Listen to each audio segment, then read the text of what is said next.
Today, we're talking about that commercial, that residential property that you just bought, you're gonna put some work into, and you're gonna resell.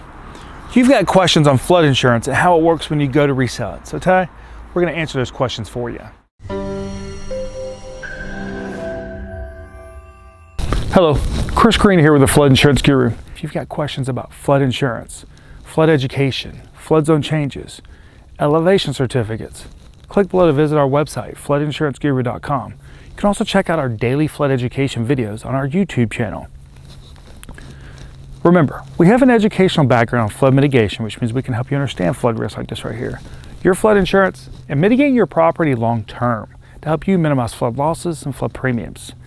Today, we're talking about that commercial, that residential property that you just bought, you're gonna put some work into, and you're gonna resell. You've got questions on flood insurance and how it works when you go to resell it. So today, we're gonna answer those questions for you.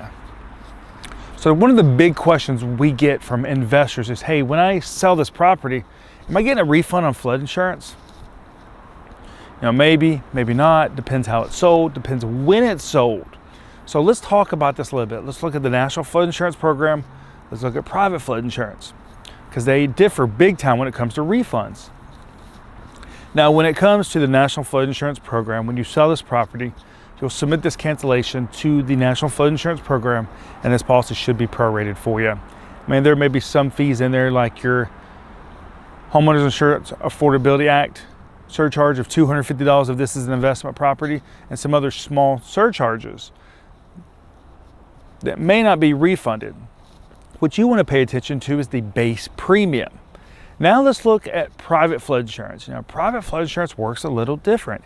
Even if you sell this property, let's say 2 months after you bought it, you could still be looking at what's called a minimum earned premium. So when you set your flood insurance policy up, you want to ask this, especially if you're an investor and you're looking at flipping this property. You're not going to hold it for more than 6 months. You want to know, hey, am I looking at a minimum earned premium of 100%, 50%, 25%? Now the good news, most companies are at 25%, and many of them will waive this 25% when your property is sold.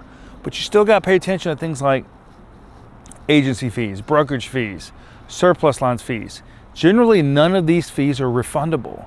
Just like the National Flood Insurance Program, look at your base premium, and that's usually what your refund is going to be based on. So you want to make sure you don't get a sticker shock or surprise when you go to sell this house and you're not getting back what you thought. So if you're an investor and you've got questions about flood insurance on your investment property, how to maximize your profitability in a flood zone, click below to visit our website, floodinsuranceguru.com. Remember, we have an educational background on flood mitigation, which means we can help you understand flood risks like this right here, your flood insurance, and mitigating your property long term. Thank you.